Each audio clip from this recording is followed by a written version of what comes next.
Hello, hi, and welcome to the Hot Mess Express with new lighting. Okay, yeah, it's been a bumpy road. It is a bumpy road. We're back roading it right now. I don't know how many more euphemisms I can say for that. Words are difficult. So let's just catch up with this story time, kids, huh? Let's just go. We had surgery. Okay. So, we got to the hospital after they messed up my COVID tests. Yes. They messed up my COVID test. We went to go get words. We are just struggling with words. We will get to why we're struggling with words, because last night was difficult, but we have to get through the past week. Work with me, people. Work with me, people. I promise this is a video worth watching.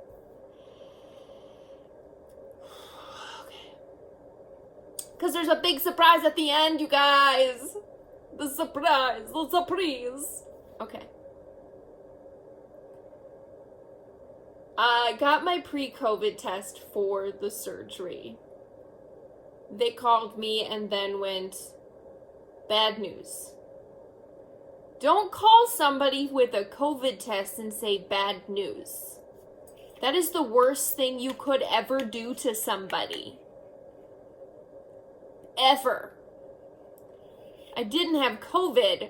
Bad news was we scheduled it a day too early for our policy, so now you have to come back now and do your COVID test.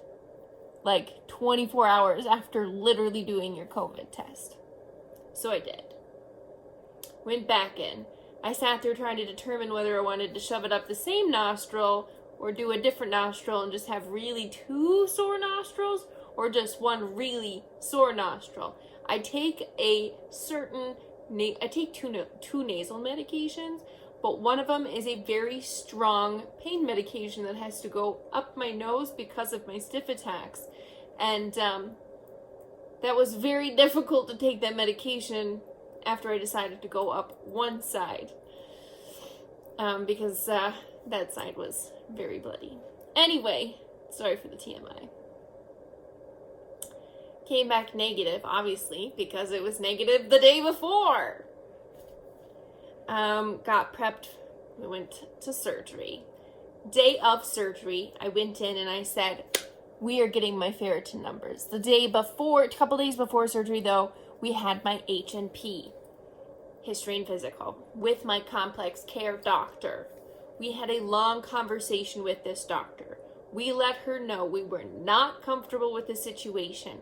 We let her know that we were having the hysteroscopy and that they were going to remove the polyp. And we also found out right before going in that they were doing a DNC, which basically scrapes the whole inside of the uterus. Basically clean start, fresh canvas. And this goal was basically to lessen my periods. And the ultimate goal is to stop my ferritin level from dropping. We've gone, we checked it once, it was 78, and then all of a sudden it was something in the 50s.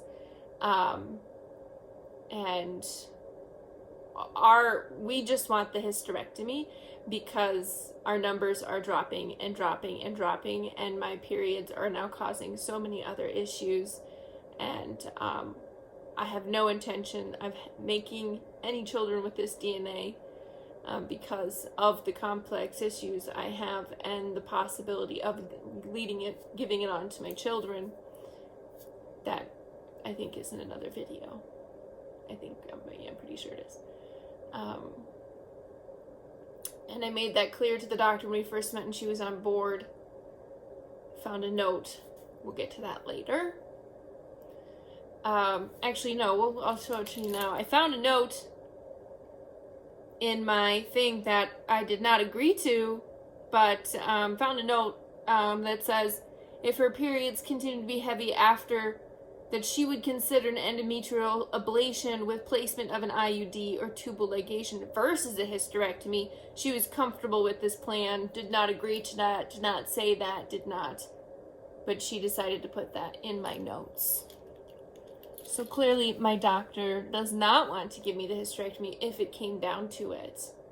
Cannot have an IUD, cannot have any hormones. So I think this doctor is one of those doctors. She's just young. She'll want kids sometime down the line. I am never going to give my DNA to a child because I do not want a chance to make a child suffer like the way I have suffered. I'm making that clear right here on this YouTube channel, and I will make that clear again to the doctor. My mom knows this. My sister knows this. Letting the whole world know. The suffering I am doing now, I will never want a child to suffer like this. Or worse. I have two forms of EDS. But there are 13 forms of EDS, and one of them is fatal. Roll of the dice. So, yeah. Got to the hospital, checked in. Nope, have to go back, explain my complex care doctor conversation, sorry. So we're talking with the complex care, explaining how we are not comfortable, and she says we are going to put a rolling order at your local lab up the street. Every month you can go in and get your labs checked for your ferritin, because that's what's dropping. My hematologist was out the door because he's like, we can't do infusions anymore for you, so if you get there, call us, but we don't know what to do. We'll have to emergency plan once we get there. I told that to the OBGYN, as you know from the other video. Told this to the complex care. She says, we'll put a rolling order in for that. The day of your surgery, we will have them draw your labs, so we have a solid marker from that starting point. The day of surgery.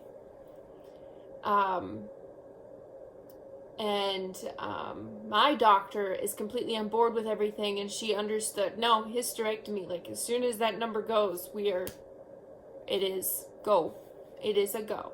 So my complex care doctor understands, validates me, she hears me. My OBGYN, on the other hand, is like, insurance will never let it happen, like, and then puts this IUD thing in here, an ablation thing, and it's like, all my other doctors are like, yeah, hysterectomy. And the actual OBGYN is like, well, yeah, ablation, IUD, there's all these other options. I'm like, I haven't talked to you about those options. This is the option that I'm looking at. That's it. That's the only option for my body. My body, my choice. You're my doctor.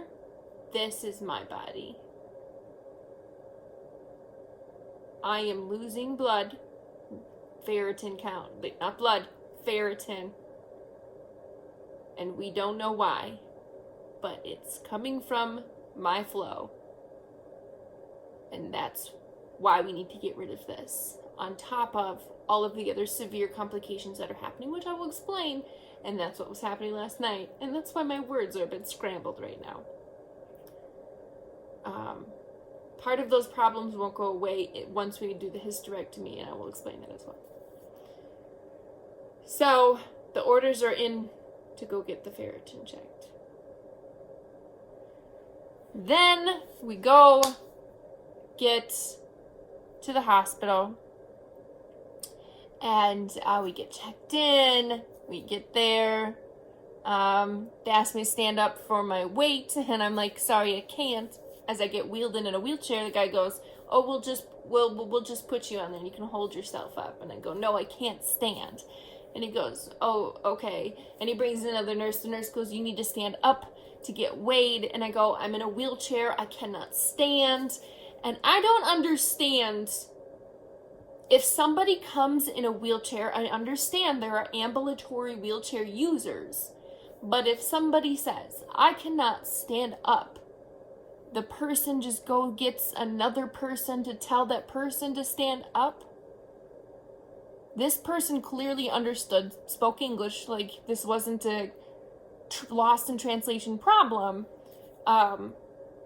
They just didn't want to not hear my no. So they just sent in another person to tell me, stand up. And then I explained, no, if you make me stand up, I will have a neurological issue that will cause me to turn to stone. No, you can't stand me up for this. They go, oh, we'll get the Hoyer lift for you and put you in the basket. I go, thank you.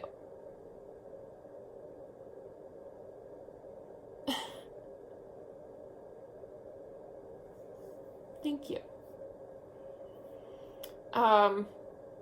Put me in the Hoyer lift. That was probably the only moment I was really smiling and giggling, because I've never been in a Hoyer lift that had like this swinging basket, and Mom says, I wish I had a video of you because you were literally giggling and laughing.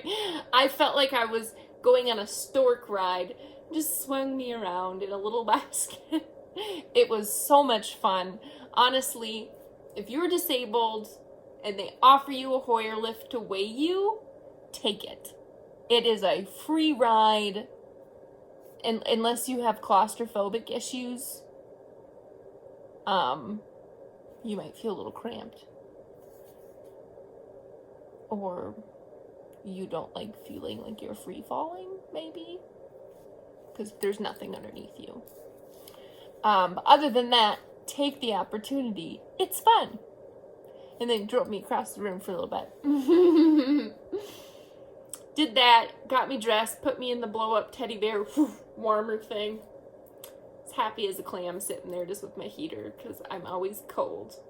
Then, complicate things more, then they took my blood, took my glucose, and put an IV in. Yes, all three separately, when you could have just done it for one shot. Let's just stick me here, stick me there, and stick me here. Oh, people. Yes, please take my blood, stick my finger, and stick me here.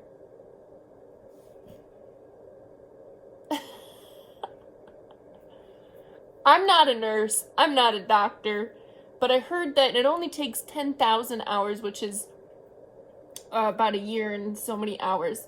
It only takes 10,000 hours to become an expert, which means I've become an expert now in my field of study, which is chronic illness. And in each of my disorders, I've become an expert now, which means I'm an expert in the medical field of life, medical field in general, which means I know that if you put the IV in, you can then take my labs and get a glucose at the same time, because that's what they do in the ER. And before surgeries, and before everything. You can even do it in a lab, like a tilt table lab, in the cardiac lab, So you did not need to draw my blood and then stick my finger for glucose and then do the IV.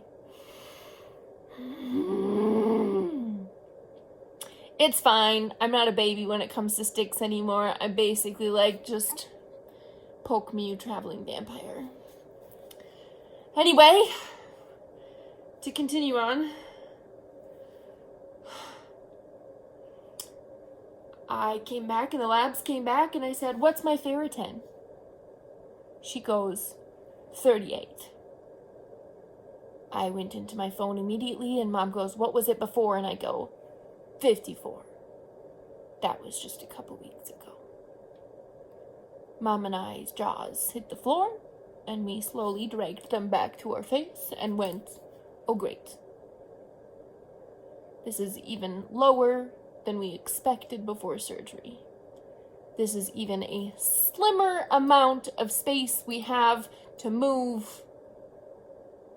We were already cautiously optimistic with this, and now we have even less wiggle room with this procedure for it to work. So before, think of like this space here.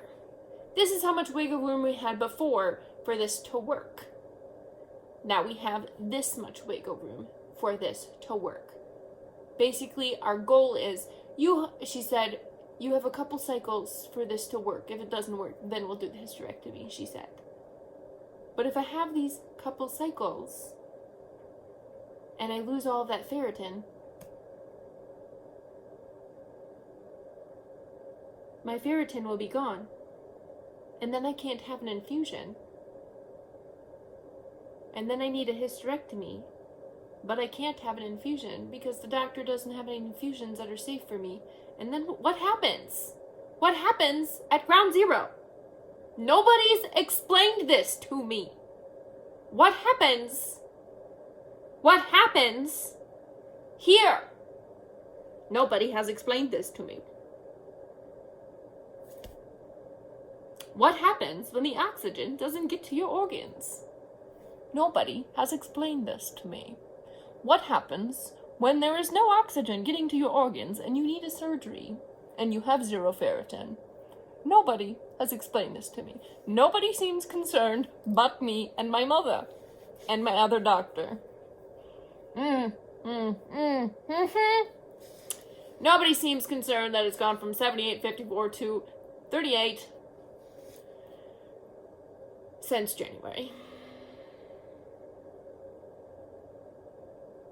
Nah, nobody's concerned. They're concerned, but just concerned enough to do this procedure, but just not concerned enough.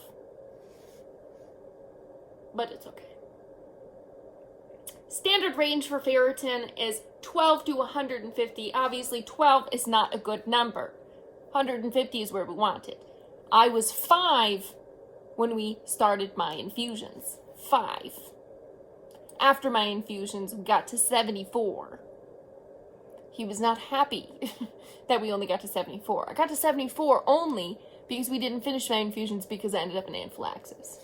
So, had the procedure, I guess everything went normal, woke up and had burning sensation in my leg. Felt like fire.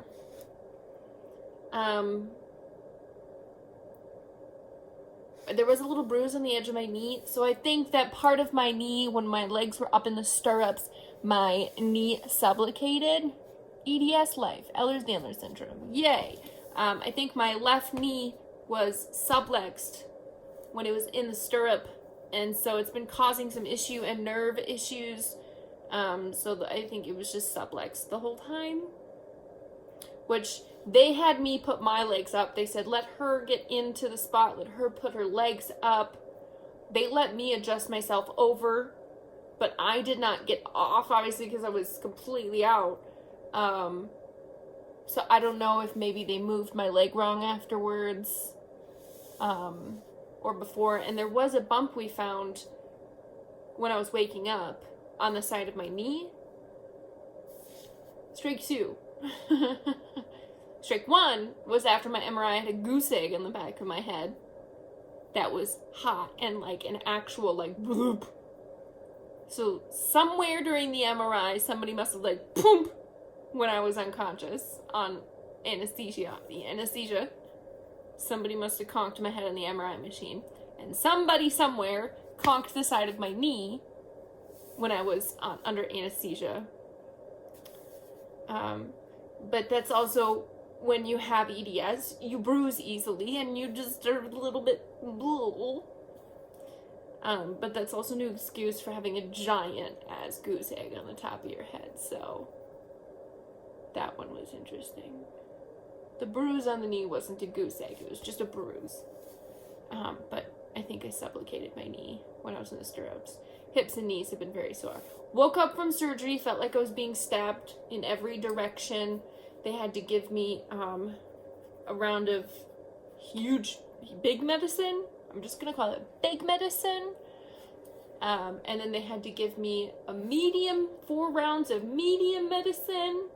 And then they gave me a pill. Because it was so bad, then they had to give me heat packs. Finally it calmed down because it was a day procedure. I had to go home. Yet I was in a lot of pain. But once they gave me the big medicine and then 4 rounds of medium medicine, there was still pain medication, so there's still things. But the first round of medication was actually medication they were giving me in the surgery room. So it was a big medication, and that did not help And they gave me 4 rounds of medication you'd normally get in the ER. And then I got 1 tablet. Things finally started to calm down after all of that.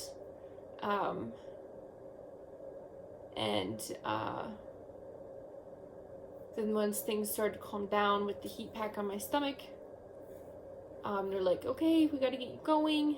Took about 2 hours, 2.5 hours. Had to wait for medication to go home. They weren't going to send me home with any medication, and it was just like, I just need something. And they're like, but you have medication at home. I'm like, those medications are for other things. And it's like, can we just have medication just for this? I don't want to take those medications and then run out of those medications. Like, can we get this medication just for this? We're not asking for a lot, just to tide me over.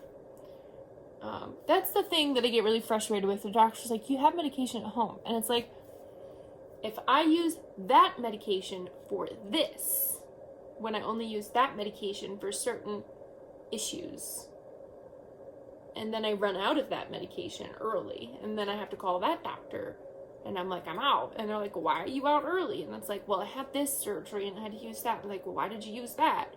And it's like, that's the whole point, that when I have a procedure, that doctor should order me medication for that procedure, for that issue. And doctors go, well, you have medication. It looks like you got medication. You should use that.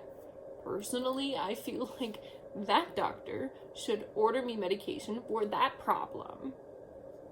And those meds I use specifically for those issues. Like, I have a very strong medication I use, but I only use that medication during those instances only.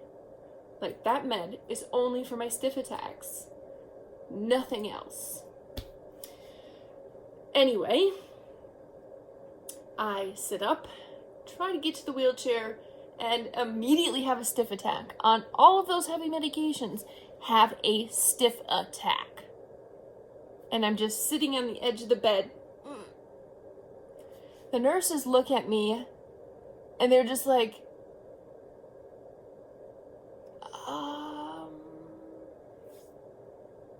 should we, are you okay?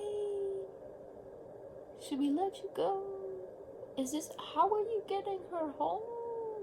And in my head, I'm just thinking, we don't have a ramp. I'm gonna crawl over the steps. I have to drag myself in my house. This is not going to be a good night. And Mom's just sitting there being like, yep, this is what we live with. And I'm just sitting there. Calms down. I get in the chair and I'm just like, I'm done. The nurse follows us down to the car, get in the car, get me home, get in bed. And I lay there. And I lay there. And I stay awake all night because I'm having contractions. Not only contractions in my uterus, but I am having stiff attacks in my stomach. And it feels like contractions like in my uterus, but also my stomach is like going like this and hardening to the point it feels like a board, like abs. But they're like contracting spasms, but they're stiff attacks to the point it's hard to breathe, where it's like going.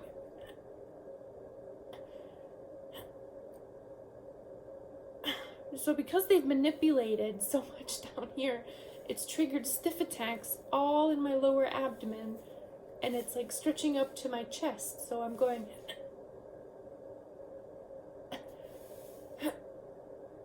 all night long, and having contractions and stiff attacks just in my abdomen area, which is absolutely horrible and miserable. So then I'm using a different medication to help with this on top of the other medication. This medication I know triggers mast cell issues, but we use it anyway because it's more natural, which then causes me to itch. So now I'm having stiff reactions and mast cell reactions. So I'm just sitting here itching, stiff reactions, contractions. my nephew was spending the night just to like be nice. So he was just sleeping on the floor next to me. I was watching him sleep while he slept sat. Just sitting there sleeping up in his sleep, raising his hand in his sleep for class. Oh, he was my entertainment for the night. From there, I had a couple more rough days. One day I couldn't open my eyes all day. It was so painful, my neck and my head. I just had knee and hip pain from having my legs up in the stirrups for so long. It was a miserable couple days. Still sort of heat packing. You can hear my little heat pack here. But now I have officially started my first cycle, my first period. And you know how I know that, and this is why I'm having a hard time with words, is yesterday I think I had 15 stiff attacks, full body stiff attacks, and but a couple days after my surgery, guess what happened? I got my wheelchair! I got my wheelchair approved, and I got my new wheelchair. Now, I'll have to show you this in a whole new video. But the wheelchair is so helpful because it can turn into a gurney. Like the whole laid out flat for me yesterday in a stiff attack. I had 15 stiff attacks yesterday. One of them was in the chair, got me into my bed here. And so that's been super helpful. And it was a couple days after surgery, I got my chair, got up in the chair and was so excited. And then I had to just get right back out of the chair. I can't spend that much time in the chair. It seems to be triggering the stiff attacks because sitting up too long or sitting in that position too long, it stiffens me up. So I need to learn when I'm in the chair to move the positions more. Or sitting upright is now triggering the attacks. So I'm assuming after this video, I'm going to have some issues. My body's just not handling things very well after the surgery. But I know I have my period. They kick off with seizures, as I think mentioned before. Yesterday, though, it kicked off with one of the biggest seizures I've had since probably 2018. It was one of the seizures we call the exorcist. You're going to like the arch, like full C arched back. But how it starts and how I knew it was starting is my head does this tilt and it slowly pulls like this. And it like slow motion. It's like, think of like those creepy movies where the head slowly tilts backwards and then does like a 360. But for me, my head just slowly pulls like this. It's sort of creepy. And I'm awake for that part. And I was like, Mom, my head's pulling. And I get this pull in my head like this. And right before it gets to about right here, I'm awake. And then all of a sudden it will whip. And then I'm out. Then I don't remember it. I just feel pain, I guess. And then I go into it and I don't remember anything. I don't know how long it was. Mom said it was really bad. And then afterwards, I think I had a hard time getting out because Mom had to give me every medication under the sun. But I am having these seizures that start my periods because of mast cell activation syndrome. Mast cell activation syndrome can react to your hormones. And so I get these flood of hormones and my mast cells just go, ah!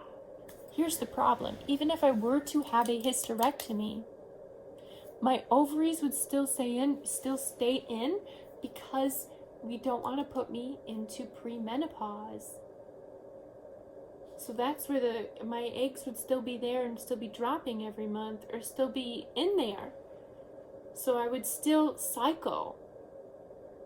So I would still sort of have like a menstrual cycle, but I wouldn't be bleeding. So you would still have those ovaries in there. I would still sort of have like women who have hysterectomies but have the ovaries do not have a period, but have sort of like a cycle. So you still feel like you're going through something every month. So you can get moody. You can feel like you can feel those hormones. So I can still get those hormones happening. I will still have those seizures. But currently, like, what we need to focus on is getting those ferritin levels to stop dropping, and the bleeding to being so bad, the cramping, and I think that's what we need to get back on, is focusing on that. And I think that's what we've confused the doctor about, is we've been focusing so much on, like, look at all these crazy things that are happening, until the doctor's like, no, we need to focus on the ferritin level, and like get her to be like, no, look at this number that keeps dropping. This is why we first came to you, and hope that maybe she understands that better, because it's, even when I have these now, it's like I sleep, once I have my, right before it, I can't eat. Like I barely eat. I can maybe have like half a cup of baby food in the morning, and then maybe a little bit, like a half a bowl of baby cereal in the evening, and some Pedialyte through the day, and that's about as much food as I can get in that my stomach can handle. That's what I've been eating the week prior. My stomach just hurts. I'm nauseous. I'm so tired, lethargic, fatigued. And it's not like a fatigue like, oh, I'm tired. It's like, a couple days ago, I literally couldn't open my eyes, and it wasn't due to a pain medication or any medication. Physically could not open my eyes. And it's like, all of these symptoms are controlling my life because of hormones, and I can't take any hormone supplements. I can't take an IUD. I can't take a patch. I cannot take any hormones, because you see what the hormones are doing to my body. If you would put hormones in my body, that would create an influx of reactions. So we can't put hormones in my body. We can't take hormones out of the body. We can't mess with the hormones. So I don't know where we go from there, but I do know is that the hysterectomy will help lessen everything, stop the ferritin levels, we hope, from dropping. And who knows, Mom keeps saying that we could remove and have the hysterectomy, and we could find that the ferritin levels are not coming from bleeding, and we could go on another mystery hunt of trying to find that answer. But we do know that the hysterectomy still needs to happen because the bleeding is still happening, you know? But we still gotta have these periods to see if something worked. So yeah, that's the long story. Stiff attacks, the seizures, complications. Haven't heard from out east yet. Neck pain's been pretty bad. Clearly neurological things are bad. Back pain is horrible. We're just sort of waiting. But we can't really deal with any of that until we deal with this. Also, we had another number pop up that was... We're having numbers now that are popping up that are like, these are now starting to connect up. My glucose number before surgery, fasting, my fasting number, like I hadn't had anything before midnight, hadn't had anything the morning of, was 114. I once hadn't had anything. I had food, but hadn't had much. It was 62. had a couple stiff attacks, got in the ambulance, rode in the ambulance, had stiff attacks. My heart rate was up. Then they took it again at the hospital, 112. But they hadn't given me any saline or anything. Now, there is an allodolase number. Allodolase, ALDOLASE. Number that when I went to a neurologist, they're like, everything came back normal except this, and it was low. Thought it was going to be high. You're fine. Bye. Well, that number, if it's low, all these crumbs are now starting to pop up and are starting to connect to stiff person syndrome, which I am not diagnosed with, but we're trying to get diagnosed with. Long story short, that number sort of connects with the glucose numbers. Glucose, people with stiff person syndrome also have diabetes, which is a very common thing, diabetes, stiff person syndrome. But allodolase, if you have that and it's low, you either have fructose intolerance, muscle wasting disease, or a form of muscular dystrophy if it's low. I love how they're like, you're normal, but this number's low, you're fine.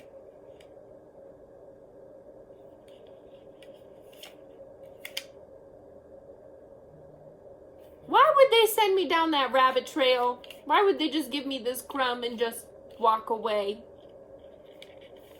So that's been sitting there and it didn't mean anything, and all these numbers are now starting to come back.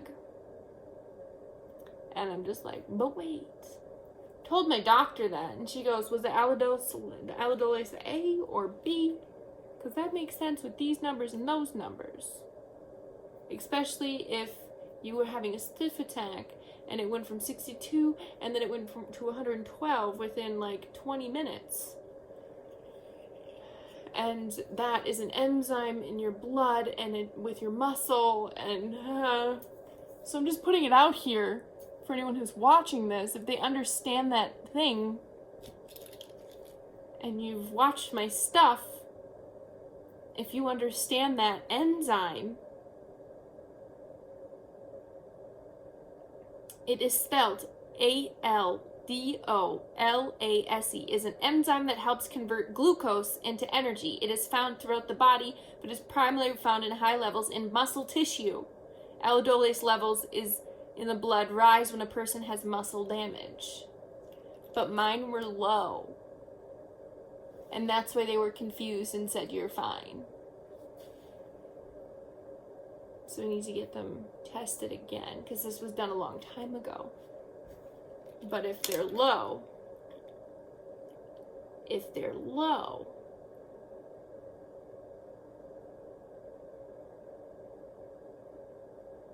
they can be seen with people with fructose intolerance, muscle wasting disease, and late stage muscular dystrophy.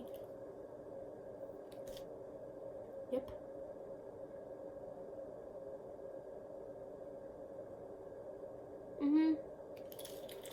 I'm just gonna leave that nugget there. See all these things starting to connect up? Why do I have to be the person connecting it? Why do we have to be our own doctors? Why do the chronic illness community, why do we have to be our own doctors? This should not be the situation. Disabled community, we should not have to be our own doctors. We should not have to put our own breadcrumbs together. We should not have to be collecting all of these little pieces and being our own investigators. This is not okay. Not okay that we're like, this little piece of information connects with this little piece of information. This is not a real life episode of House. How stupid is this? Oh my gosh, people. Like, I'm literally living in a real life episode of House, but I shouldn't have to. We should have a better medical system where we are believed, trusted, and validated. But instead, I'm sitting here to be like, I found this piece of information that makes a little bit more of sense. Maybe they'll believe me if I put these two pieces together. So stupid. Sorry for the rant. Not sorry. We need better ADA laws that protect us so we can, like, get through the system better and have a better system that, like, I don't know, keeps us from sitting in positions like this. So people like us who have complex conditions don't have to go all over the country and spend our family's money.